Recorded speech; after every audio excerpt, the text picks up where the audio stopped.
Hey everyone, welcome to our small footprint. My name is Nyssa, and if you're new here, we are a family of 8 who live off-grid in Australia. Today's video is the last of the food prep, planning, preservation, and that for this 2-month grocery period. So we're at the end of it.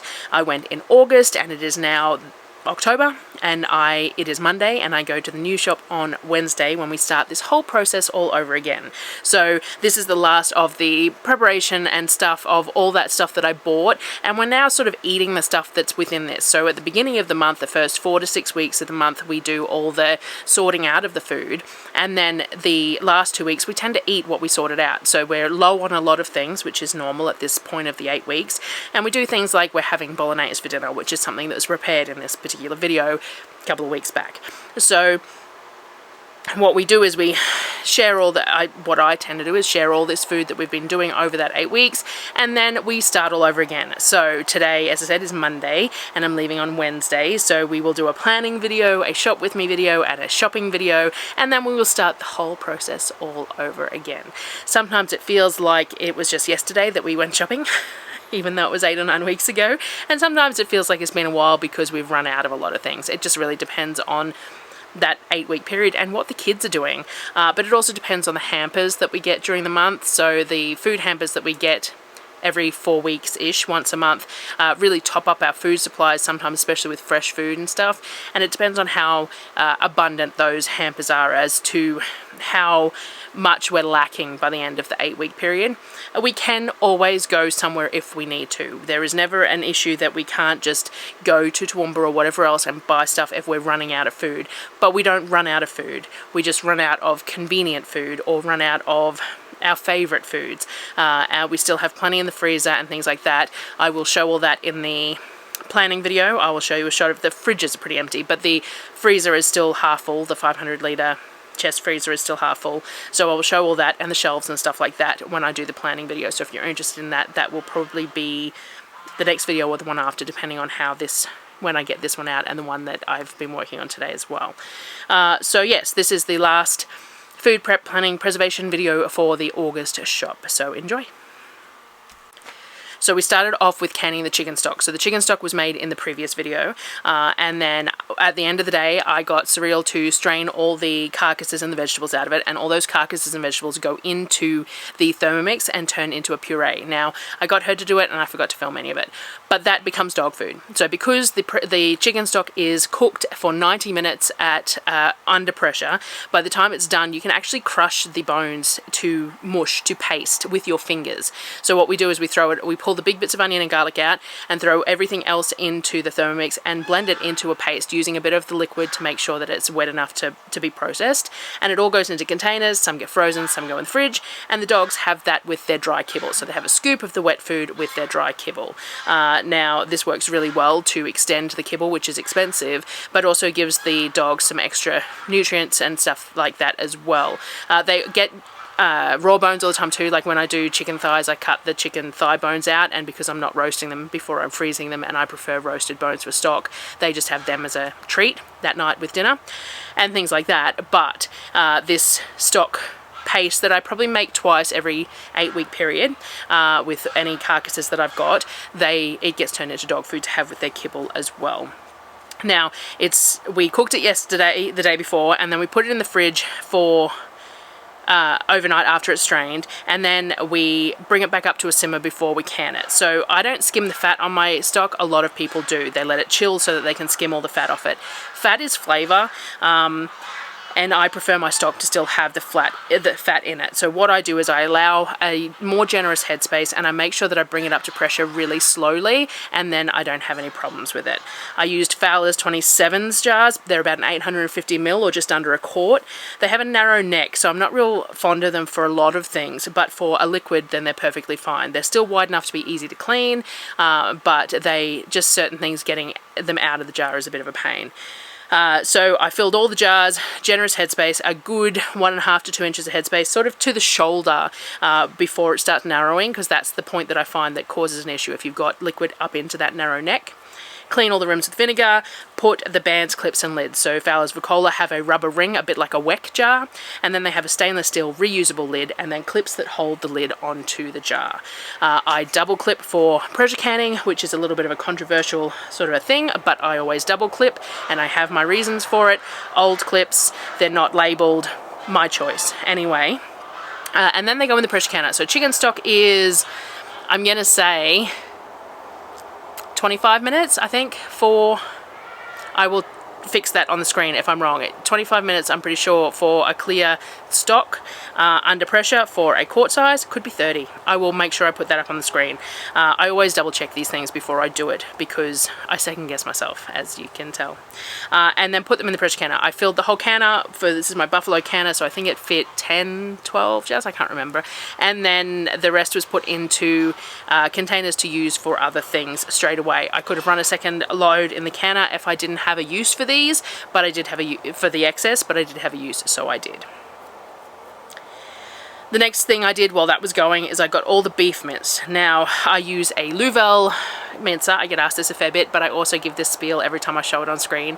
I do have an affiliate link in the description if anyone's interested in one. It's not a sponsored post as such, just if anyone buys anything through that link I get a commission. And I did a lot of research on mincers before I bought one because we're off grid.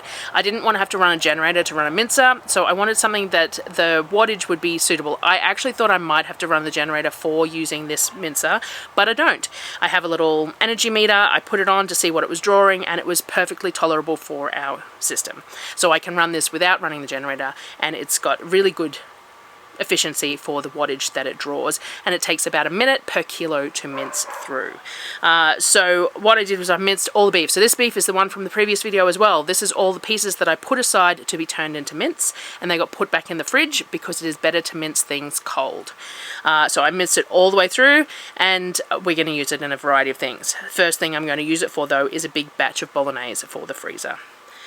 I like to fill my bolognese with as many veggies as I can, but at this point in the month I'm a little limited. So I did a bunch of onions, diced up nice and fine in the Thermomix, a few bags of frozen shredded zucchini. Normally I'd put carrot in here, but I didn't have any fresh or frozen. Sometimes I have some bags in the freezer because they're going a bit soft in the fridge, and so I'll shred them and freeze them, but I didn't have any in the freezer either.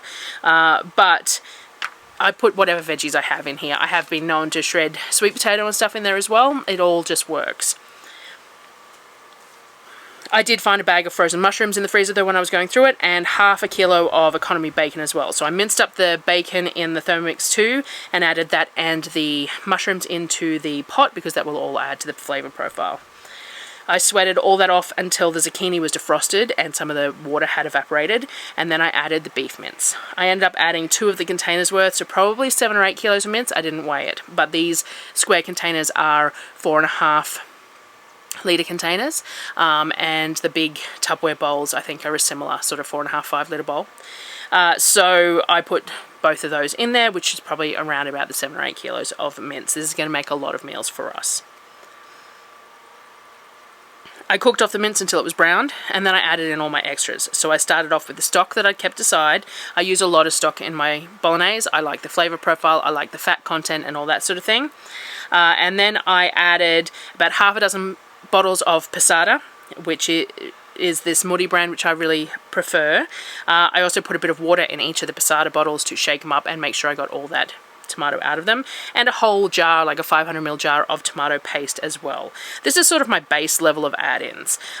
Once it's all heated through and come up to a simmer, all the mince looks good, I then add my bulking agent. So I've used a few different things in my bologneses: a red lentil, a dal or a split yellow pea, and things like that. The problem with lentils is that the acidity in the tomato stops them from getting as soft as the children would like, and I really should soak them before I put them into the bolognese, and I always forget. So sometimes I use those, sometimes they complain about the sort of the gritty texture of them. The other thing I really like to use though is pearl barley. Pearl barley just is so good in a bolognese. The nutty flavour and the texture of it in it just really, really works. Now a lot of people, I get a lot of comments here about the fact that pearl barley is a carb and lentils are a protein, so nutrient wise the pearl barley is a better choice. But the last lot that I made, the lentils are a better choice. But the last batch that I made, I did use the lentils, and there was a lot of complaining, and I felt like using pearl barley this time, so I mix it up. But there was a kilo of pearl barley put into the pot, which is why there's plenty of liquid as well, because that's going to suck up a whole lot of that stock and liquid. Once that was added, I let it simmer on low for 2, 3, 4 hours, however long it takes for all the flavors to meld and the texture to be right. Making sure to scrape the bottom off, because this is a really big pot. You don't want it to burn to the bottom, and you don't want that burn flavor to permeate the whole thing. So scraping the bottom regularly, lid half on, half off, so that it's evaporating some of the water and getting nice and thick, but also not splattering my entire kitchen. Once we get to that point, I add in any other flavors I need. So I normally use balsamic vinegar because I haven't deglazed with wine or anything like that. The balsamic vinegar gives it some of that flavor. Salt, pepper, some Italian herbs, or a mix of like paprika and onion and some rosemary, whatever I happen to feel like using at that particular time. Bolognese is such a versatile dish. And then some Worcestershire sauce generally, sometimes a little bit of soy sauce if it really needs a little bit of depth and salt in it, and then I just get it till it tastes right. Once it is, sometimes I need to add a sprinkle of sugar to hit that acidity of the tomatoes, whatever is needed to get that flavour just exactly how I want it. Then we eat it for dinner that night, because as I keep on saying, if I'm going to cook something during the day, I may as well have that for dinner as well, rather than prepping something else for dinner. And then it lets cool on the stove, and it gets put into the chest fridge for the night, so that it is cold when I'm trying to bag it up the next day, because it's much easier to bag up cold product than hot. You also cannot use the chamber vacuum sealer with hot liquid, or it will explode. So it needs to be cold for that purpose as well. The next day I needed to use the rest of the mince that I had minced up, so I decided to make sausage rolls. Now normally I use pork mince for these, but beef works as well. These are very versatile. Sometimes I cook off the onion, bacon, celery mix. Sometimes I throw it in raw. It really just depends on what I'm doing at the time. Today I just threw everything in. So we've got some minced up bacon, some sourdough breadcrumbs, some dried onion flakes, dried garlic powder, rather than cooking any of that off. Plus about 1 egg per 500 grams of mince, I suppose, as well as about half a cup of cream, coconut for us. I would normally put the cream with the breadcrumbs and then add it afterwards, but I forgot. So we're just going to throw it all in the same bowl. Mix it all through really well. I use store-bought puff pastry. It's Borg's brand. It's from Costco. It comes in a bulk pack. It's a good price. It's vegan, so it's dairy-free, and it's just great quality. So that's the puff pastry that I use. I cut each square in half. They're almost a square, not quite. So if you cut it one way, it is a little bit more elongated than the other way.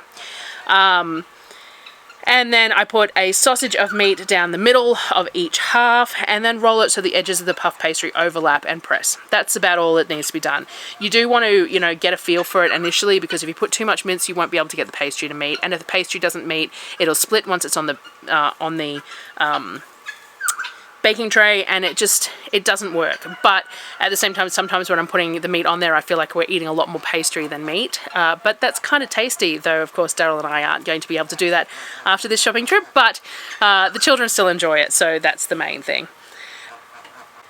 You can cut them into individual sausage rolls, small snack-sized sausage rolls, or you can just score the rows of them. I do like them when they're cut into the individual rolls, because then you get 2 crispy ends, and I like those crispy ends. But we were making them in bulk, and Kavik was helping me, so I just scored them into the 4 pieces, and then put them on the baking tray. It's also quite warm, and the pastry gets really soft and stretchy really quickly, so that makes things a little bit more difficult. Kavik was helping me with rolling them and stuff, which is also partly why we just did it as we did it.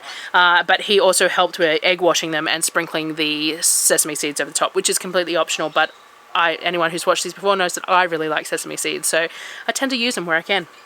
This is what they look like when they were cooked. And this is definitely a favourite here. The kids love them cold from the fridge as well, or we reheat them in the oven. As I said, Darryl and I won't be eating these again anytime soon, but they are a great thing to bake up in bulk, because they last a couple of days of lunches or snacks, and the kids just really enjoy them. And I'm happy for them to pull a sausage roll out of the fridge to eat as a snack during the day. It's a good choice of a snack, and they're happy to eat them cold. So, 2 birds, 1 stone, all that sort of thing.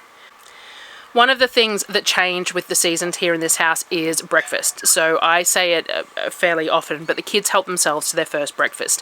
They have multiple meals in a day, but their initial breakfast is fairly early in the morning, and I'm not really, like, I'm a morning person, but not a morning I'm going to cook you food at 7 o'clock in the morning kind of person. I have coffee for breakfast, and Darryl has coffee or tea. And the kids always eat at like 7:30, 8 o'clock whenever they get up. And then we have lunch together at somewhere between 10 and 12, generally speaking. So they do serve themselves for breakfast. In winter, I do that instant porridge mix that I've shown on the channel. I did the different flavours in big containers. They boil the kettle and they make themselves instant porridge, or they have proper porridge, or they have wheat bix with rice milk and things like that. Towards the end of the month, we normally run out of rice milk, and we quite often run out of cereal. So that's not a choice towards the end of the month. And then they're not really into porridge when it's hot. So what I tend to do in summer for breakfast is yogurt and granola. So I have this Louvel yogurt maker. I've had a few different ones. Green Living Australia sells quite a well-priced one, but it's plastic. The thermos is plastic, the thing is plastic, and it struggled a little bit with the significant temperature changes in our environment, and it wasn't holding very well. So what I did was I upgraded to this Louvel one after I bought the mincer and loved it. And it is a 2-litre glass jar, and I bought myself a spare jar as well, and it has a timer and everything on it. The Green Living Australian one doesn't, so you have to remember to turn it on and off and things like that. And sometimes the kids would forget to turn it off, and it just keeps on running, and it's very low power, but still. So I upgraded to this Louvel one. I use UHT milk rather than fresh milk, because that way I don't have to heat it at all. It is already at a point that you can use it straight out of the carton, which works wonderfully for me because I just, it's easier. Having to heat milk to a certain temperature and then let it come back down to a certain temperature before you add a culture really I wouldn't make yogurt anywhere near as much as I do. So I use UHT milk. Now, the kids do have cow's milk for yogurt. Many years back, before we moved out here, the allergist told us to attempt fermented dairy and see if the children could tolerate it, and they did. So from that point forward, we have done cow's milk yogurt, because making coconut milk yogurt is really expensive and it requires extra steps, and being able to make cow's milk yogurt is great, and they don't eat a whole lot of it. So at the most they would have 300 grams in a day, because 2 litres between 6 of them is 300 grams. So at the most they would have 300 grams in a day, and they seem to tolerate that perfectly fine. Sometimes I use it in their smoothies and stuff as well, but generally speaking it's breakfast food. The next thing I did was zucchinis from the hamper. I wanted to use them up as much as possible, so I did zucchini fritters, which is a super simple but really tasty meal that I forget how much I like until I eat it again. But we have these zucchinis, that's what I'm going to do. I shredded all the zucchini up using the Thermomix cutter in batches, filled the cutter, tip it out, etc. I put them in the colanders, salting them so that they release some of their water, and let it sit for 10 minutes. After that, I squeeze as much liquid out as I can. I like to use these flour sack tea towels. They are amazing for so many purposes in the kitchen. They've got a really tight weave. It doesn't stretch out when you squeeze them like some cotton tea towels do, or cheesecloth does. So give it a really good squeeze. Get as much as you can get out, easily get out, but don't overdo it. Don't hurt yourself trying to do it. You don't want them to be completely dry. And I think I even added a little bit of liquid back in this particular batch because I had squeezed it a little too hard, a little overzealously. Once it's squeezed, I put it in a big bowl and add everything else. A couple of eggs, some garlic, salt and pepper, mix that through, and then add flour and mix that through. Here, as I said, it was a little bit dry, so I added a little bit of the squeezed liquid back in. I don't want it sloppy, a bit like how I do my okonomiyaki. I want lots of zucchini with a bit of batter, not the other way around. So you still want it really nice and thick. Heated a bit of oil up in a pan. I like the edges of my fritters nice and crispy, so I tend to use a good slug of oil, but you can just use like a wipe of oil if that's what you want to. I used my ice cream scoop. This is one of those set that I linked a few videos ago that I really like. I've been using these for a lot of things. They're just really easy on my hands. And then flatten them out in the pan. Cooked until the edges set up and then flipped. And after they're done, I put them on a rack over a baking tray so they would stay crispy rather than softening from the steam of being on a flat surface. I served mine up with sour cream and sweet chili sauce. This sweet chili sauce is the one that I've made a few videos back, dozen videos back, I don't know. It is the Sally Wise recipe for sweet chili sauce, and we really, really like it. Again, something I'm not going to be able to eat soon, but you know, that's fine, everyone else can. But everyone was able to serve it however they wanted. There was mayo and stuff available as well. After lunch, I wanted to get some granola made for the kids to have with their yogurt. Now, the kids really prefer granola clusters, and I've made them on here before, and I quite often use sourdough starter to help with that whole clustering. But I didn't have any excess starter, and I really just wanted simple. So we're going with non-clumping granola, and they'll just have to get over it for this particular batch. I had some hazelnuts to use. They're raw, so rather than toasting them before use, I just diced them up in the Thermomix and added them to the granola to roast while cooking. I added slivered almonds and crumbled some walnuts over it as well. I generally do a ratio of about 1 kilo of oats to 500 grams of nuts, 200 grams of seeds, and 300 grams of coconut. I like to have a high ratio of add-ins to the oats, like 1 to 1, because, you know, the oats are the cheap part, but at the same time the other stuff gives you all the other benefits as well. I'm doing a 2 kilo batch here in this bowl today. So I added all the nuts and the coconut. I put in a whole lot of chia seeds, some sesame seeds. I have added pepitas, flax seeds, hemp seeds, all sorts of things depending on what's on hand and what's easy. A bit of salt and some cinnamon. Then I melted some coconut oil and sweetener. I'm using just raw sugar and a bit of molasses in this particular one. Sometimes I use maple or honey, though with honey you do have to be super careful not to burn it when you're baking. Any sweetener you choose is fine, and amounts are up to you as well. I tend to use about 200 grams, 200 to 300 grams, I suppose, for this sort of 2 kilo mix. It's not low as such, but it's a lot lower than store-bought granola, and I don't have sweetened yogurt other than the fruit in it, so it needs to have a little sweetness for my kids to enjoy it. It also helps with the browning and the crisping up of the granola. That bit of sugar also helps with that too. Now you can melt the sugar completely, make sort of like a simple syrup with the oil, or not. I was being pretty lazy. Once the coconut oil melted, I just went and poured it all back in. You can even add the granulated sugar just straight with the dry stuff rather than with the coconut oil. It's pretty flexible. It just, if you were using a liquid sweetener, I'd definitely melt it with the coconut oil before spreading it, just so you get a nice even spread. And then I just mix it through. Get all the parts of the granola coated with the oil and the sweetener mix, spread it out on baking trays. I push some holes in the tray so that it heats through evenly rather than over baking at the edges and staying raw in the middle, and putting it in the oven. I managed to get 4 trays in the oven and baked them at about 160 to 180 for 45 minutes to an hour, keeping an eye on them, turning the trays as needed. It's going to vary depending on how many you've got in the oven, what your oven runs at, and things like that. You want it fairly slow because you want it to brown up and crisp up and toast through, but you don't want to have burnt bits and raw bits, sort of thing. While that was baking, and because I needed to somewhat supervise it, I got a beef stew / sort of, you know, pie filling going in the pressure cooker. I seasoned some flour with some salt and pepper, coated the beef chunks, cooking them off in the bottom of the pot with some oil to get some colour.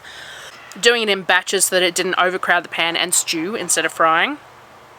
While I was doing that, I cut up a few onions into big slices. They don't need to be small because we're going to pressure cook this, so it's fine. Once I removed all the beef, I put the onion into the pan with a bit of stock to deglaze it and get all the tasty brown bits off the bottom. You don't want to leave them stuck when starting the pressure cooker, or they'll just burn, and then that'll permeate the whole meal. So you do this even if it was in a standard pot, but doubly as important when you're going to pressure cook it. I added some garlic as well as the stock in there to get the cooked bits off the bottom, and then added the beef and juices back into the pot, as well as some dehydrated mushrooms, some balsamic vinegar, and some Worcestershire sauce. I brought it up to a simmer and then put the lid on and cooked it under pressure for 60 minutes to get the beef to that lovely, you know, falling apart texture. It doesn't look like a film serving it, mind you. Once it was done and the beef was super tender, I added about 1/4 cup of gravy powder just to thicken it up a little, and then we ate it served over mashed potatoes. The leftovers to go in the fridge or freezer to be used as pie filling for another meal, but I didn't seem to film any of that end part. Maybe Darryl served it up for me, I can't remember. The next day for lunch, I wanted to use more of the zucchini, so I had pulled out some pork mince from the freezer the day before. Not totally sure what I was doing with it, but we'd use it for something. I seasoned it using my pork seasoning and fried it off in a pan. I sliced up some zucchini into chunks as well and got that into its own cast iron pan with some garlic powder and salt and pepper. Once the pork was cooked and the zucchini was soft, I put them both in the same serving bowl and scrambled some eggs in the fat and flavour left behind from the pork and we just had that for lunch, a zucchini pork scramble and scrambled eggs. Super simple, really tasty, but using up what we needed to use up at the end of this, you know, supply run period. The kids hadn't had the yogurt yet that day, so I mixed it up for them to try with the granola. It's been in the fridge for at least the 12 hours post the fermentation, as I said, so it sets up a bit. Now, the starter yogurt I used wasn't super strong, and the yogurt isn't as thick as it could be, but it's perfectly edible. I will order some more powdered yogurt starter from Green Living Australia. As I said, I try to use the yogurt from each batch into the next one, but I forever forget to keep it aside. So having the powder in the freezer works really well. It's very inexpensive because you only need to use the tip of a knife worth.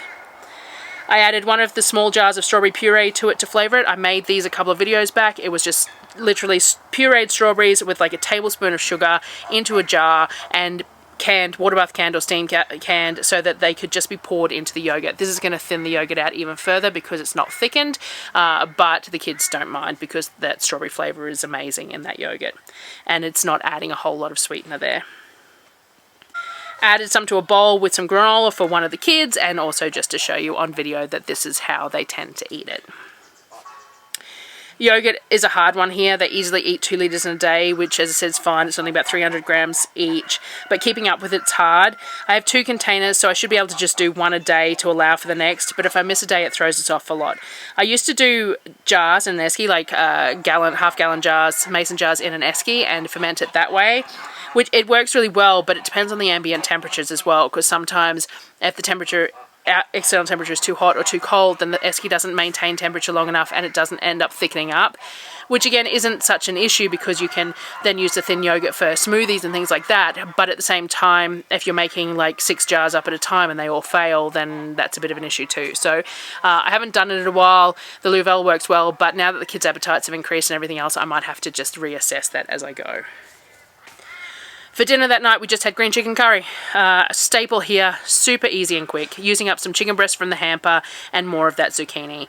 I used the Maisery green curry paste with a tin of coconut cream, heaps of zucchini, some green veg single serves that I had from the hamper last month as well. They're smaller steam fresh bags, but they work well in this, and they were like beans and pods and stuff. They were really nice. Making the most of some meals that we won't be eating again for a while.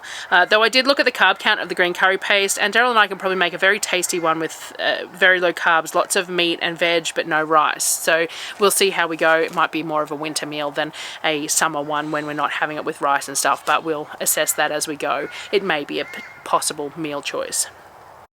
So that was the last meal video for that 8-week period, and now from this point forward, or the last few days and today, we're basically eating what's left. So when I'm gone for 2 nights, so there's a whole chicken that Darryl can put in the pressure cooker, and there's sausages for one of the nights, or I think there's some ravioli left as well that he can use for the other night. We're doing Bolognese tonight, and I don't know what I'm doing tomorrow night, but we'll figure it out. There's still plenty of food, as I said. It's just not the most convenient, easy, or food that you'd reach for first, but that's how we work. But now everything is sorted from the last supply run, so that when I bring everything home from this supply run, we're starting fresh again with all the prep and any sort of preservation and things like that.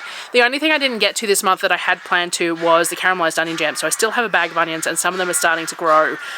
So that's a bit of a bummer, but we just didn't make it to it. And the thing is too that Darryl and I won't be able to eat it from this point forward, so I may only make a small batch of it, and then might just freeze the rest of the onions in chunks to use in all sorts of cooking and things like that. I think that might be the best option, rather than making like 30 jars of caramelized onion jam, and depending on how the ketovore goes, if we're going to continue it long term, then have it sitting there. The kids do eat it, but nowhere near it the quantity that Darryl and I eat it, so I'll make a call on that. But that's probably the only thing that we didn't get to this 8-week period in amongst everything else.